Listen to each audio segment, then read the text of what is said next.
রাধে রাধে বন্ধুরা, তোমরা সবাই কেমন আছো? আশা করছি সবাই খুব ভালো আছো।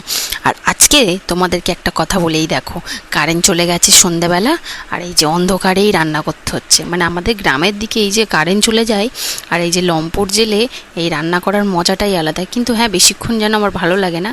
তো যাই হোক, কারেন্টটা চলে এসছে আর আমাদের বাড়িতে এসছে মাসি, মানে ওর মাসি, আমারও মাসি। মাসি নিজের হাতে সিমুই তৈরি করে এনেছে, আর এই যে খাবো বলে সবাই মিলে বাড়িতে তুলছি। সত্যি কথা, সিমুই কিন্তু আমি এই প্রথমবার খাচ্ছি। কারা কারা খেয়েছো অবশ্যই কিন্তু জানিও, তাই মুখের হাসিটা ধরে রাখতে পারছি না। যাই হোক, পরের দিন সকালবেলা তোমাদের সাথে শেয়ার করি কী কী হচ্ছে।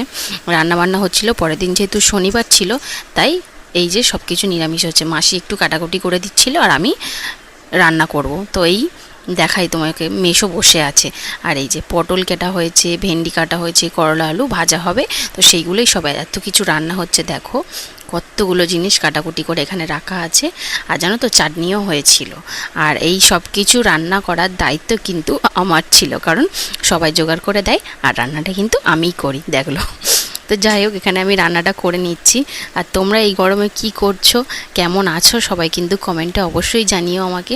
আর সত্যি কথা বলতে কি, গরমের সময় না উনুনের ধারে একটু সকাল সকাল চলে গিয়ে রান্নাটা সেরে নেওয়াই ভালো, কারণ যত বেলা হবে তখন রান্নাটা কিন্তু করতে অসুবিধা হবে, কারণ খুব গরম পড়বে তো তখন। তাই জন্য প্রতিদিন তো একই জিনিস হয় আমার সাথে, মানে পার ডে আর কি একই রুটিন হয়। প্রত্যেক দিন ওই স্নান করে ওঠো, ঠাকুরকে পুজো দাও আর রান্না করো, বাচ্চাকে পড়ানো হয়। তো যাই হোক, তোমাদের কার কার এরকম একই রুটিনে প্রত্যেক দিন কাটে আমাকে অবশ্যই জানাবে কিন্তু। আর আজকের মতো টাটা, কেমন লাগলো ভিডিও অবশ্যই কিন্তু জানিও আমাকে।